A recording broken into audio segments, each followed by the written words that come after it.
उसके बाद बताओ भाई, फोर्थ पे आ जाए आज, है ना। फोर्थ बहुत ही इंपॉर्टेंट, इसका कॉन्सेप्ट समझ के एंड कर देंगे आज। स्टैट्यूटरी, लिखो भाई मेरे साथ, स्टैट्यूटरी लिक्विडिटी रेशो।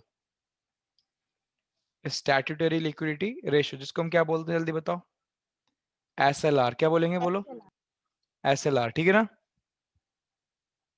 हाँ भाई, लिखो। It is the reserve, it is the reserve required by commercial bank. It is the reserve required by commercial bank to maintain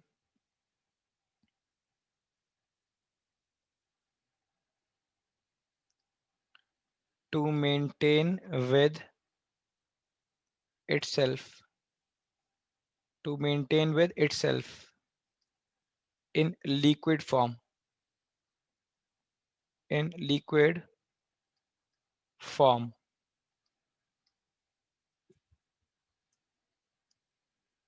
out of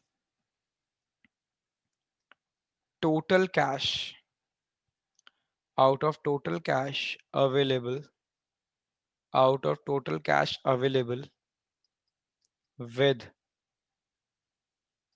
commercial bank, out of total cash available with commercial bank. लिख दिया, formula लिखो। SLR is equals to reserve required in liquid form,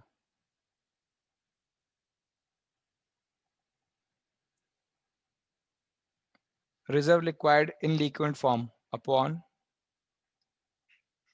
total cash तुम लिख क्यों रहे इधर,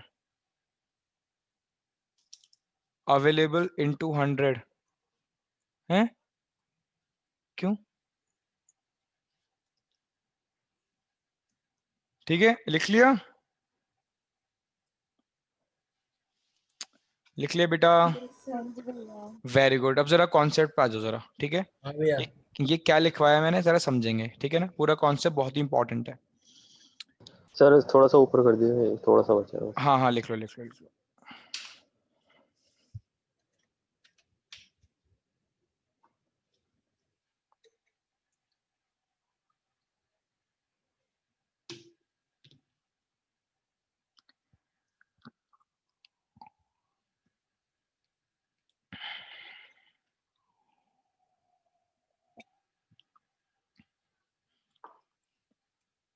हो हो गया गया, सर। ओके। हाँ भाई, सामने देखो बेटा, आज हम समझने जा रहे हैं SLR। पहली बात तो SLR की फुल फॉर्म क्या है, स्टैट्यूटरी लिक्विडिटी रेशो, ठीक है ना। अब मैं अगेन दोबारा से वही पूरा सिस्टम बनाने जा रहा हूं, ठीक है ना। बताओ बेटा ये कौन, जल्दी बोलो ये कौन, ठीक है ना। Commercial bank, commercial bank, for example Punjab national bank, ठीक है ना। इधर हमने कौन बनाया बेटा, इधर हमने बनाई general public. General public. Very good. ये कौन है, हमारे जनरल पब्लिक। और जनरल पब्लिक में हमारे 3 लोग, ठीक है, जो हमेशा से बेचारे हमारा सपोर्ट करते हैं, ठीक है। उसके बाद बेटा यहाँ पे हमारी है सेंट्रल बैंक। कौन है, सेंट्रल बैंक, द बाप ऑफ ऑल बैंक, ठीक है। It controls, guides and regulates other banks in the economy. It is an apex monetary institution. सारी बातें मैं आपको बता चुका हूँ। ये कौन है बेटा, ये है RBI, reserve bank of India, जिसको हम क्या बोलते हैं, बताओ भाई जल्दी, क्या बोलते हैं, सेंट्रल बैंक, ठीक है। ठीक है भाई, अब मेरी बात को ढंग से सुनना। मैं कह रहा हूं बेटा, एक बात बताओ, अभी मैंने आपको ऊपर CRR पढ़ाया, मैंने बोला बेटा CRR वो रिजर्व होता था जो कॉमर्शियल बैंक के पास जब भी कुछ डिपॉजिट आता था तो उसमें से कुछ amount as a reserve RBI के पास रखवाते थे, है ना। वो क्या होता था, जितना अमाउंट हम RBI के पास रखवाते थे वो CRR होता है। अब आप सोचो कितनी प्रॉब्लम हो अगर हमारे पास कोई डिपॉजिटर्स पैसा विड्रॉ करना है, हमारे पास नहीं है। क्यों? क्योंकि हम क्या, हमारा काम क्या है बेटा, कॉमर्शियल बैंक का काम है एक से पैसा लेना दूसरे को देना। मेरे पास डिपॉजिट आया तो मैंने वो डिपॉजिट किसी को उठा के लोन दे दिया, अब मेरे पास पैसा नहीं है ना। तो उसके अंदर सिस्टम क्या था कि आप आरबीआई से मांग सकते हो। तो अब मैं क्या आरबीआई को फोन करूंगा, मैंने कहा जरा थोड़ी देर बैठ जाओ, डिपॉजिट आया, मैंने आरबीआई से पैसा मंगा लूं, ऐसा होगा क्या? नहीं ना। तो बेटा इसके लिए भी तो कुछ सिस्टम होना चाहिए कि स्मूथली सारी की सारी ट्रांजेक्शन चलती रहे, है ना, कुछ रुकावट ना आए ट्रांजेक्शन के अंदर। तो बेटा उसके लिए कॉन्सेप्ट है हमारे पास एसएलआर। आप जरा ढंग से सुनना, एसएलआर कॉन्सेप्ट बोलता क्या है? एसएलआर कॉन्सेप्ट बोलता है कि जब भी Punjab national bank, that is commercial bank, के पास कुछ भी अमाउंट एज अ डिपॉजिट आएगा, तो उसमें से कुछ परसेंटेज एज अ रिजर्व, कुछ amount as a reserve commercial bank को अपने पास ही रखना पड़ेगा बेटा। ठीक है, उसमें से किसी को लोन नहीं दे सकते, अपने पास ही रखना पड़ेगा इन लिक्विड फॉर्म। अब आप सोच रहे हो कि सर क्या मतलब है इस बात का? बेटा मान लो एसएलआर चल रहा है एट द रेट ऑफ 20%। कितना चल रहा है? मान लो 20%। अब कोई डिपॉजिटर आया, ठीक है ना, उसने कॉमर्शियल बैंक के पास कितने रखवाए मुझे बताओ? 1000 रुपीज एज अ डिपॉजिट रखवाए। तो मुझे बताओ इसमें से कितना amount as a reserve commercial bank को अपने पास रखना पड़ेगा? जल्दी बताओ, बोलो बेटा बोलो। 20 200 वेरी गुड। 200। 20 कौन कह रहा था? ये कितना बताओ भाई? 200। ये बेटा हमने रिजर्व रखवाया, क्या रखवाया है? रिजर्व। तो मुझे बताओ यहाँ पे कितना बचेगा बेटा? अगर मैं 200 माइनस करूँ ना, इसमें से माइनस कर दो, देखो यहाँ पे 200, तो बेटा अब कितना बचा यहाँ पे मुझे बताओ? 800।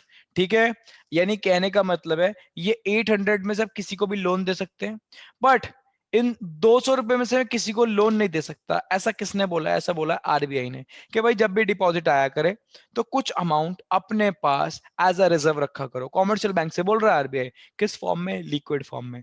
Now what do you mean by liquid form? हाँ भाई, लिक्विड फॉर्म का मतलब बेटा कैश फॉर्म में, इक्विवेलेंट टू कैश। ठीक है, आपने आपने कैश फ्लो के अंदर सीसीई पढ़ा है? नहीं पढ़ा? किसी ने कैश फ्लो पढ़ा है अभी तक? कैश फ्लो स्टेटमेंट पढ़ा है किसी ने अभी तक? अकाउंट्स में है आपके कैश फ्लो स्टेटमेंट, नहीं पढ़ा होगा वैसे अभी तक, तो नहीं पढ़ा होगा। तो उसके अंदर बेटा पढ़ लिया सर। किसने पढ़ा? सर फ्रेंडली सर, हमारे सारे सब्जेक्ट में कोर्स ही पूरा हो गया। तो उसके अंदर बेटा सीसीई होता है, पढ़ोगे आप, कैश एंड कैश इक्विवेलेंट्स। बेटा कोई भी चीज बिल्कुल जो कैश के इक्वल होती है उसको हम लिक्विड एसेट बोलते हैं। क्या बोलते हैं? Liquid asset. ठीक है ना।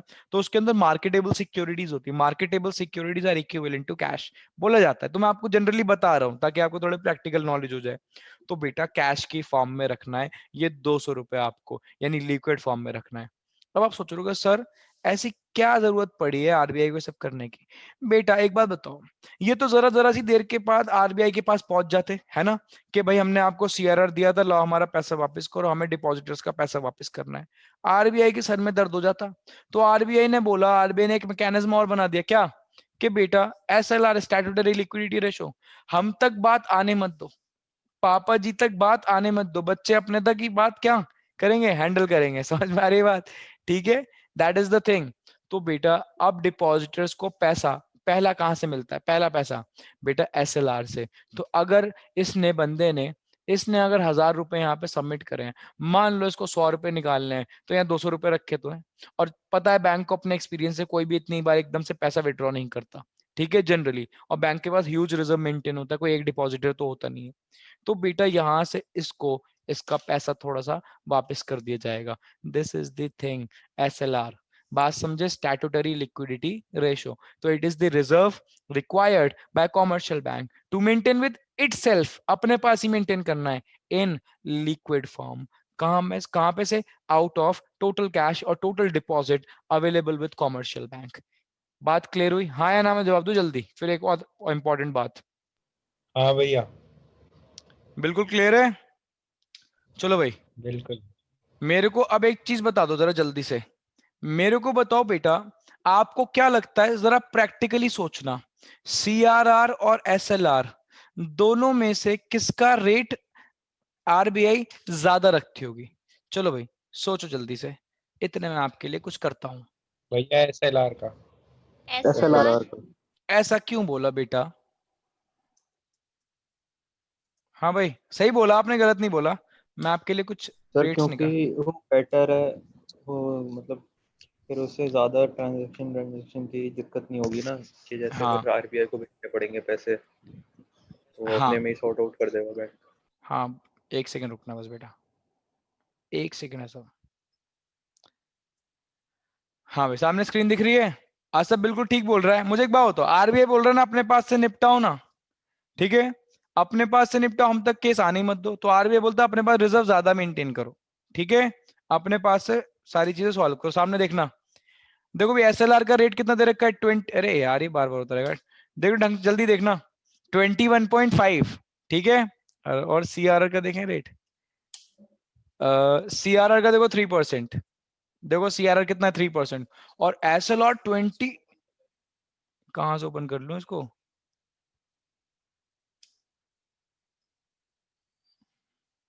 एक सेकंड रुक जाना, डेट दे रखी है इसकी कुछ,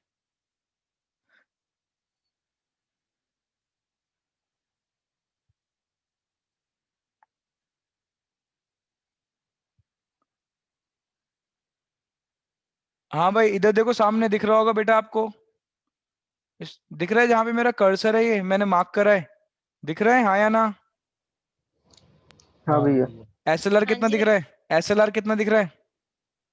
21.5 21.5 अच्छा सीआरआर बताओ, सीआरआर देखो कितना दिख रहा है? 4 3%। अरे नहीं 4 सर, कहाँ है, 3% है 3% है, तो ऐसा इतना डिफरेंस, इतना मेजर डिफरेंस, हाँ। आरबीआई अपने तक बात आने नहीं देता, ठीक है, आरबीआई के पास ऑलरेडी इतना काम है बेटा, समझ रहे हो बातों को, ठीक है। तो सारी की सारी चीजें कौन हैंडल कर रहा है, ये कॉमर्शियल बैंक अपने एंड से हैंडल कर रहे हैं, ठीक है, अपने पास रिजर्व ज्यादा मेंटेन करते हैं, और अगर क्लाइंट्स आते हैं, कस्टमर्स आते हैं, डिपॉजिटर्स अपना पैसा विड्रॉ करने आ रहे हैं, तो वहीं से उनके रिक्वायरमेंट मीट करते हैं। हाँ भाई समझ में आया, समझ में आया क्या? हाँ हाँ जी आ गया। वेरी वेरी हाँ गुड, भैया। ठीक है। तो यहाँ पे कितना चल रहा था, 21.25, और ये कितना चल रहा था बेटा, ये 3% चल रहा था, ठीक है, क्लियर है? 21.5 था, 5 था तो 5 कर देते हैं, लो I mean 21.5, 50 था। ओ माय गॉड, ये लो, ठीक है, ठीक। अब मेरे को बस एक चीज और बता दो लास्ट, क्योंकि लास्ट कुछ मिनट्स रह गए हैं बस हमारे पास। हाँ भाई, इन्फ्लेशन में वकार, वकार, आवाज नहीं आ रही हाँ भैया। इन्फ्लेशन में बताओ एसएलआर के थ्रू आपको क्या कंट्रोल करना है, आपको कंट्रोल करना है एसएलआर के थ्रू इन्फ्लेशन रेट या इन्फ्लेशनरी गैप, इकोनॉमी के अंदर एग्रीगेट डिमांड बहुत बड़ी हुई है, बताओ भाई। डिक्रीज कर देंगे एसएलआर को डिक्रीज कर देंगे। एसएलआर को डिक्रीज कर देंगे, अच्छा चलो भाई मानते हैं वकार की बात, ठीक है। देखो सामने एसएलआर को वकार ने बोला कि बेटा हमने एसएलआर डिक्रीज कर दिया, अब इस बात का मतलब बताना जरा क्या है, ऊपर देखना जरा, वकार 20% चल रहा था, वकार एसएलआर कितना चल रहा था, 20%। हाँ लो भैया बेटा, 20%। लो बेटा आपकी कहने पे मैंने इसको 10% कर दिया, बताओ भाई इधर कुछ सिचुएशन चेंज होगी? हाँ भाई इधर सिचुएशन चेंज होगी, हाँ या ना में 100 हो जवाब। जाएगा। हाँ देखो इधर हाँ सिचुएशन, जी भैया। बताओ भाई कितना रिजर्व रखवाना पड़ेगा, 100, 100। तो 100। यहाँ पे 100 आ गया। मुझे बताओ लोन देने के लिए कितना बचा, अब माइनस करो कितना, कितना बचा, 900। पहले कितना बच रहा था, 800। 800। 800। तो अब मुझे एक बात बताओ, अब तो क्रेडिट क्रिएशन कैपेसिटी बढ़ गई, किसकी, कॉमर्शियल बैंक की, पहले तो 800 रुपए बच रहे थे लोन देने के लिए, अब कितने बच रहे हैं, हाँ अब तो 900, क्रेडिट क्रिएशन कैपेसिटी बढ़ गई। तो मुझे बताओ कॉमर्शियल बैंक लोन ज्यादा देगा या कम देगा? ज्यादा। वेरी गुड, ज्यादा ज्यादा। देगा। हाँ very good Waqar, supply of money ज्यादा होगी या कम होगी, ज्यादा ज्यादा होगी। परचेजिंग पावर बढ़ेगी या कम होगी? बढ़ेगी। बढ़ेगी। वेरी वेरी गुड, और एग्रीगेट डिमांड भी बढ़ेगी। लाओ बढ़ेगी। वकार, लाओ वकार इस्तीफा दो जल्दी रेजिग्नेशन चाहिए तुम्हारा, लाओ भाई, तुमने तो इकोनॉमी का बंटाधार कर रखा है मोदी जी की तरह, ठीक है। हाँ भाई क्लियर है, तो यहाँ पे बेटा ध्यान रखना, यहाँ पे इन्फ्लेशन में डिक्रीज नहीं होगा, ठीक है, this is the wrong situation, कहीं यही याद कर लो, ठीक है, SLR को क्या करेंगे, जल्दी बोलो। इंक्रीज, इंक्रीज, अब बताओ क्रेडिट क्रिएशन कैपेसिटी क्या होगी। डिक्रीज, बेटा क्रेडिट फिर कम दिया जाएगा, फिर बेटा सप्लाई ऑफ मनी कम होगी, फिर लोगों के पास पैसा कम जाएगा, जैसा अभी है पैसा है ही नहीं लोगों के पास, ठीक है। फिर एग्रीगेट डिमांड वो कम कर देंगे, लोग खरीदना कम कर देंगे, तो प्राइसेस डाउन जाने लगेंगे और इन्फ्लेशन कंट्रोल हो जाएगा। बट ये इन्फ्लेशन में करना है हमें, ठीक है। क्या बेटा आप लोग करके लाएंगे, इतने सीधे हैं क्या आप लोग? अब किसी का जवाब नहीं आएगा एकदम, ये भी होमवर्क है, ठीक है। हाँ क्या बोल रहे हैं चैट्स में, बेटा टाइम खत्म होने वाला है। Very good very good.